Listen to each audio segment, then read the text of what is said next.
সুপ্রিয় দর্শক আসসালামু আলাইকুম। আমাদের সাফল্য কথা চ্যানেলে আপনাদেরকে স্বাগতম। দর্শক, আজকে আমরা চলে এসেছি ঢাকা জেলার সাভার উপজেলার ৭ নং বিরুলিয়া ইউনিয়নের সাদুল্লাপুর ওলিয়া গ্রামে। এই গ্রামে কাজী রবিন ভাই, যিনি তার নিজ উদ্যোগে একটি বায়োফ্লক পদ্ধতি চালু করেছেন এবং সেখান থেকে মাছ চাষ করে তিনি সফলতা পেয়েছেন। আপনাদেরকে জানাবো যে আপনি যদি বায়োফ্লক পদ্ধতিতে মাছ চাষ করতে চান সেটি কিভাবে করবেন এবং কি পরিমাণ খরচ হবে, এবং একটি বায়োফ্লক পদ্ধতি চালু করতে গেলে আপনাকে কি কি জিনিস লক্ষ্য রাখতে হবে এবং কি কি জিনিস কিনে এই বায়োফ্লক পদ্ধতিতে চালু করতে হবে, এই বিষয় সম্পর্কে। তো আমরা এই সম্পর্কে ভাইয়ের সাথে কথা বলবো এবং এইগুলো আমরা আজকে খাতা কলমে হিসাব করে দেখব যে আসলে একটি বায়োফ্লক প্ল্যান্ট তৈরি করতে গেলে কি পরিমাণ খরচ আপনাকে শুরুতেই করতে হবে। ভাই আসসালামু আলাইকুম। ওয়ালাইকুম আসসালাম। আমরা আজকে আবারও আপনার সাথে একটু কথা বলবো। চলুন আমরা একটু ভিতরে যাই।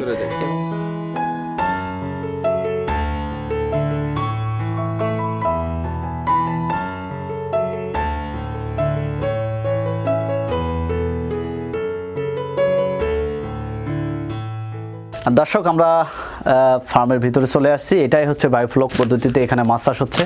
ভাই, আমাদের একটু শুরুর দিক থেকে বলবেন যে আপনাকে এই বায়োফ্লক পদ্ধতিটা করার জন্য কি কি দিক লক্ষ্য করতে হয়েছে এবং কি কি কাজ করতে হয়েছে? প্রথমত আমাকে ইটের একটা সেন্টার বানাইতে হয়েছে, গোল করে, গোল আকারে। হ্যাঁ, 10 ইঞ্চির একটা গাঁথনি দিতে হয়েছে, ইটের গাঁথনি। সেটা আমার একটা রাউন্ডে মোটামুটি আপনার 154টা ইট লাগছে 10 ইঞ্চি করে দিতে। তারপরে আমি এই লোহার গ্রিলটা এখানে বসাই দিছি। বসানোর পরে তারপলিং যেটা আছে, তারপলিং দিছি। তারপলিং দিয়ে মাঝখানে একটা সেন্টার করছি। একটা সেন্টার মানে আউটলেট। এটা যেটা দেখতেছেন আউটলেট। হ্যাঁ, এই পরিমাণ পানি আমার উঠবে এখান থেকে। যদি কখনো বৃষ্টির পানি আসে, যদি ভরে যায়, তখন এখান থেকে চলে যায়। এবং এটার বিশেষ কারণ হলো, যখন আমার অ্যামোনিয়া ট্যাঙ্কিতে বেশি হবে তখন অনেক সময় মোলাসিস বা প্রোবায়োটিকে কন্ট্রোল হয় না। তখন আমি কিছু সংখ্যক পানি যদি এখান থেকে ছেড়ে দেই, তাহলে আমার অ্যামোনিয়াটা কন্ট্রোলে চলে আসবে। আচ্ছা, তারপরে আর কি কি প্রয়োজনীয় জিনিস লেগেছে? আচ্ছা, তারপরে আমার প্রোবায়োটিক তো মুখ্য বিষয়। আমার টিডিএস মিটার লেগেছে, পিএইচ মিটার লেগেছে, তারপরে অ্যামোনিয়া কিট লেগেছে। জি, আমরা একটু দামের বিষয়ে জানবো। দর্শক, আমি আপনাদের সুবিধার্থে আমরা একটা লিস্ট করছি যে এখানে কি কি জিনিস লাগছে। আমরা এই জিনিসগুলো লক্ষ্য করব এবং দাম জানবো। আমি এখানে লিখে রাখছি, শুরুর দিকে এখানে একটি ইটের রাউন্ড দেওয়া হয়েছে। ভাই যেটা বলছে, এখানে ইট লাগছে একটা করে রাউন্ডে 154টা করে ইট লাগছে এবং প্রতিটা ইটের দাম ছিল 10 টাকা করে। সেক্ষেত্রে আমরা হিসাব করছি 1540 টাকা লাগে একটা করে আপনার এই ধরনের রাউন্ড তৈরি করতে। 1540 টাকার ইট লাগবে এবং একটা সিমেন্টের বস্তা লাগবে, যে সিমেন্টের বস্তাটার দাম ধরা হয়েছে 500 টাকা এবং এখানে দুইটি লেবার খরচ ধরা হয়েছে, যার দাম ধরা হয়েছে 1000 টাকা। তো সর্বমোট এই নিচে রাউন্ডটা তৈরি করতে খরচ হয়ে গেছে 3040 টাকা। দ্বিতীয়ত আমরা হিসাব করছি লোহার খাঁচা এখানে যেটা করা হয়েছে, এই রাউন্ডটা তৈরি করতে লোহা লেগেছে 60 কেজি। 1 কেজি লোহার দাম ধরা হয়েছে 70 টাকা। এই পুরো রাউন্ডটাতে 60 কেজি লোহা 70 টাকা রেটে দাম হয় 4200 টাকা এবং এখানে লেবার খরচ ধরা হয়েছে 3000 টাকা। সর্বমোট খরচ হলো 7200 টাকা। তো একটা রিংয়ে এই ধরনের রাউন্ডে যদি 7200 টাকা খরচ হয়, 3টি রাউন্ডে এখানে খরচ হয়ে গেছে সর্বমোট 21600 টাকা। 3 নম্বর যে পয়েন্টটা হলো সেটা হচ্ছে ত্রিপল। এখানে যে ত্রিপলটা আপনারা দেখতে পাচ্ছেন, এই ত্রিপলটা দিতে হয়ে গেছে। প্রতিটাতেই কিন্তু ত্রিপল দেওয়া আছে। ত্রিপল লেগেছে 3টি এবং প্রত্যেকটির দাম হলো 8500 টাকা। সেক্ষেত্রে 3টি ত্রিপলের দাম হচ্ছে 25500 টাকা। এরপরে যে স্টেপটি ভাই বলছেন যে এখানে একটা আউটলেট তৈরি করতে হয়েছে। এখানে যদি এই বায়োফ্লক্স পদ্ধতিতে মাছ চাষ করতে গিয়ে যে পানিটা অতিরিক্ত হয় অথবা বৃষ্টির যদি পানি পড়ে, বৃষ্টির পানি কিন্তু এখানে খুবই গুরুত্বপূর্ণ জিনিস। এই পানিটাকে বাইর করে দেওয়ার জন্য তৈরি করেছে আউটলেট। এই আউটলেটটা করতে তার খরচ হয়ে গেছে প্রত্যেকটিতে 2000 টাকা। সেক্ষেত্রে 3টিতে খরচ হয়েছে 6000 টাকা এবং এখানে যে লেবার লেগেছে সেটা হচ্ছে 2000 টাকা। সর্বমোট 8000 টাকা তার খরচ হয়ে গেছে এই আউটলেটটা তৈরি করতে। 5 নম্বরে আমরা হিসাব করছি টিডিএস মিটার। এই টিডিএস মিটার এখানে পানির আমরা পরবর্তীতে জানবো যে আসলে এগুলো কীভাবে ব্যবহার করতে হয় এবং প্রত্যেকটা কিভাবে ব্যবহার করতে হচ্ছে। আমি আপনাদেরকে দামগুলো জানিয়ে দিচ্ছি যে এই জিনিসগুলো করতে গেলে আপনাকে যে দামগুলো দেখতে হবে এবং যে দামে এই জিনিসগুলো কেনা হয়েছে। এখানে টিডিএস মিটার একটি লেগেছে, যেটার দাম হচ্ছে 1300 টাকা। তার পরবর্তীতে লেগেছে পিএস মিটার একটি, যেটার দাম ধরা হয়েছে 1500 টাকা। তারপরে 7 নম্বর হচ্ছে অ্যামোনিয়াম কিট টেস্ট। এখানে যে অ্যামোনিয়াম তৈরি হচ্ছে অ্যামোনিয়াম গ্যাসটা টেস্ট করার জন্য একটা মিটার আছে, যন্ত্র আছে, যেটার নাম হচ্ছে অ্যামোনিয়াম কিট টেস্ট, যার দাম হচ্ছে 2000 টাকা। 8 নম্বর, এখানে হচ্ছে 4টি মোটর চালু করা আছে, যে মোটরগুলোর দাম হলো প্রত্যেকটির দাম 10,000 টাকা, 4টি মোটরের দাম 40,000 টাকা। একটি জেনারেটর নেওয়া হয়েছে, যে জেনারেটরটা আপনারা দেখতে পাচ্ছেন, এই জেনারেটরটা কিন্তু নতুন জেনারেটর না, জেনারেটর যেটা কিনছে এটা হচ্ছে সেকেন্ড হ্যান্ড জেনারেটর, তাই এর দাম ধরা হয়েছে 8,000 টাকা। এবং এখানে যে এই যে সার্বক্ষণিক কাজগুলো শেষ করার পরে এখানে যে মাছের পোনা ছাড়তে হয়েছে, তার দাম ধরা হয়েছে 30,000 টাকা। প্রত্যেকটাতে 10,000 করে পোনা আছে, 10,000 করে 30,000 পোনার দাম 30,000 টাকা। এবং খাবার খরচ সর্বমোট 5 মাসে হয়ে যাবে 10,000 টাকা। সর্বমোট খরচ হবে 1,50,000 টাকা। দর্শক, আমি আপনাদেরকে সব বিষয়ে বললাম, আমার সামনে আরেকটা জিনিস আমরা বাদ পড়ে গেছিলো, এই যে পাইপগুলো আছে, এই পাইপের সম্পর্কে একটু জানি যে আসলে এটা কিনতেও তো তার খরচ হয়ে গেছে, এবং এই যে নিচে রাউন্ড বিভিন্ন পাইপ আছে এগুলো, ভাই আমাদের এটা একটু বলবেন যে আসলে আমরা লিস্টের মধ্যে হয়তো এটা করিনি, এটা আপনার কোন বাবদে খরচে আপনি ধরছেন, বা এটা কোথায়? আমি সেটা আপনার ওই স্যানিটারি আউটলেটের যে খরচটা আছে, জি জি, এই খরচের মধ্যে আমার এটা হয়ে গেছে। যখন আমি পাইপটা কিনেছি তখন আমার একসাথে কেনা হয়েছে, আচ্ছা, তখন আমি এটা বানিয়ে নিয়েছি। আচ্ছা, আমরা একটু জিনিসগুলোকে একটু ঘুরাই আমাদেরকে একটু দেখান, যে জিনিসগুলো আমাদের এখানে লেগেছে ওই জিনিসগুলো আমাদের একটু দেখাবেন। এটা আমি শুরুতে এটাতে আসি, এটা হলো আপনার শুরু থেকে আপনার ওই এয়ার পাম্প যেটা আছে, এয়ার পাম্পের সাথে আমি সরাসরি এই পাইপটাতে জয়েন করে দিয়েছি। এখানে দুইটা এগুলো লাগিয়েছি, হ্যাঁ, যাতে হাওয়াটা না বের হয়। তখন এখানে আমি ফুটো করে দিয়েছি, এবং আমাদের এই যে গ্লু গাম আছে, গান আছে, ওই গান দিয়ে আমি এটা সিল করে দিয়েছি। এটা ফুটো করে দেওয়ার কারণটা কি? ফুটো করে দেওয়ার কারণ হলো এয়ারেশনটা যেটা আছে এটা পুরোটা পাইপে থাকার কারণে আমি এইখান থেকে পাইপটা দিয়ে আমি অক্সিজেনটা পানিতে দিতে পারতেছি সহজভাবে। আচ্ছা, ঠিক আছে, এটা বাড়ানো কমানোর জন্য করেছি, যে বাড়ানো কখনো যদি বেশি বাড়ে তখন কমিয়ে দিতে পারি, এর জন্য এটা করা। তারপরে করতে হয়েছে আপনার এইটা যে পাইপটা দেখতেছেন, এইটার সুবিধাটা কি? এটার সুবিধাটা হলো এটা তো একটা গোল ট্যাঙ্ক। গোল ট্যাঙ্কে আপনি নদীতে মাছ সাঁতার কাটতে পারে, এটাতেও একটা সাঁতার কাটার জন্য আমি ব্যবস্থা করেছি, যেটা হলো গিয়ে এখান থেকে এয়ারেশন পাম্পটাই আমি একটা পাইপ দিয়ে এই পাইপের মধ্যে দিয়ে দিয়েছি। দেওয়ার কারণে ওইখান থেকে একটা বুদবুদি উঠতেছে, আপনি ওইখান থেকে মাছ ওরা ওই বুদবুদিতেই সাঁতারটা কাটে, এবং ওর মাছের গ্রোথটা ভালো হয়, এবং ট্যাঙ্কিতে পানিটা রাউন্ড হয়ে ঘুরতে থাকে, মানে আমার পানিটা কোথাও ফ্লকটা বা অ্যামোনিয়াটা বসতে পারে না। আচ্ছা, ওইখানেই ও ফ্লকের কারণে অ্যামোনিয়াটা ধ্বংস করে। আরো কিছু জিনিস আছে, এই যে আমরা একটা তার দেখতে পাচ্ছি, এটা যদি আমরা একটু উঠাই হয়তো দেখতে পারবো, এর নিচে কি দেওয়া আছে? এটা কি স্টোন দেওয়া আছে? স্টোন। এটা কি কাজে ব্যবহার হয়? এটা অক্সিজেনের যে হাওয়াটা আছে, এয়ার পাম্পের যে হাওয়াটা আছে, এইটার মাধ্যমে বের হয়। আচ্ছা, এটা অক্সিজেন দিবে, অক্সিজেন পানিতে অক্সিজেন দিবে। আচ্ছা, এটা কি এরকম রাউন্ড হয় না? রাউন্ড হয়। তারপরে আপনার এখানে আমার একটা আছে, এখানে এটা রাউন্ড আর কি, এই যে এরকম হয়।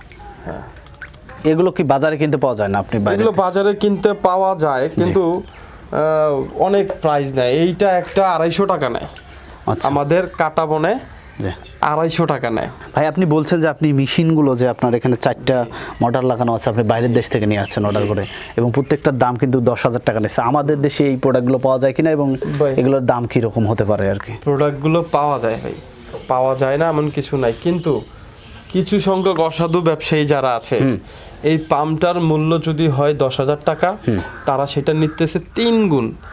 আমি যার কাছেই অর্ডার দিছি ভাই 18,000, 20,000, 27,000, 22,000, মানে যে যেভাবে পারতেছে বায়োফ্লককে নিয়ে, মানে তারা একটা মুনাফা তৈরি করার চেষ্টা করতেছে, বাট এইটার এই মূল্যটা না।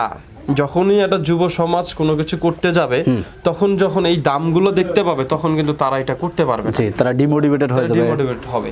পরে কিন্তু ভাই এখানে শেড করতে হয়, এই শেডের বিষয়ে একটু বলুন। এই শেডটা কি কি করতে হয়, এবং এইগুলোর পেছনে কিরকম খরচ হয়ে যায়? আসলে আমি ইনভেস্টারে বেসিক মনে করি। আমি যে কোনো একটা ব্যবসা করতে গেলে আমার ইনভেস্টটা তৈরি হয়, ইনভেস্টটা লাগবে। হ্যাঁ, আমি যদি একটা গাড়ি কিনি, সেটার জন্য তেল লাগবে, সেটার জন্য একটা ড্রাইভার লাগবে, বা আমি যদি চালাই তাহলে ড্রাইভার লাগবে না। এইটা আমি চালাইতেছি, এবং জমিটা আমার এক বন্ধুর।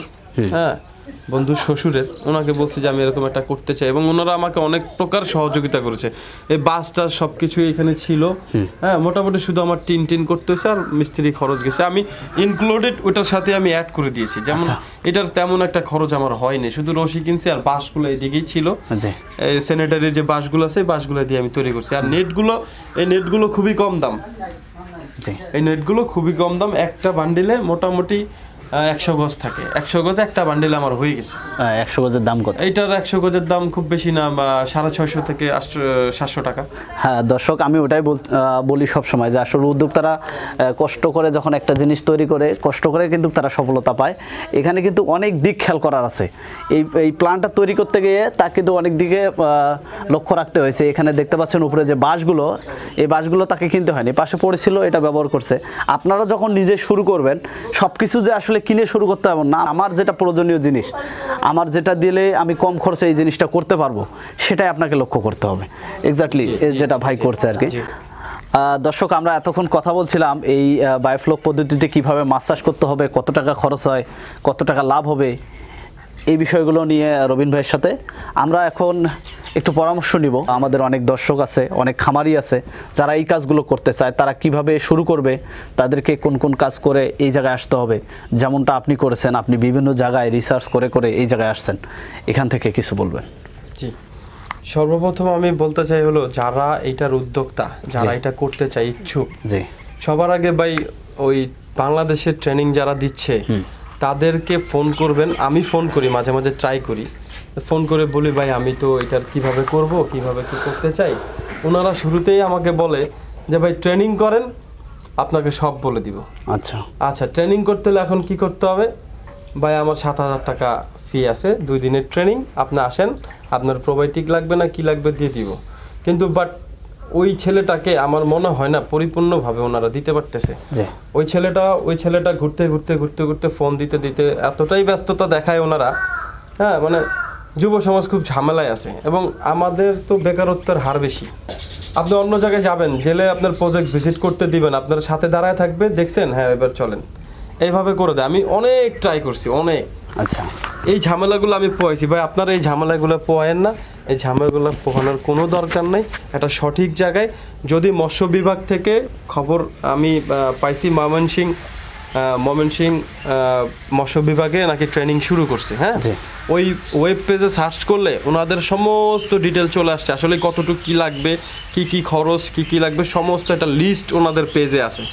যদি যুব সমাজ ওইটাতে, আমাকেও যদি বিশ্বাস না হয় ওই পেজটা দেখলেই হবে, তারপরও কারো কাছে যে ধোকা খায়েন না আপনারা। আচ্ছা, আমি এই মেসেজটাই যুব সমাজকে দিতে চাই।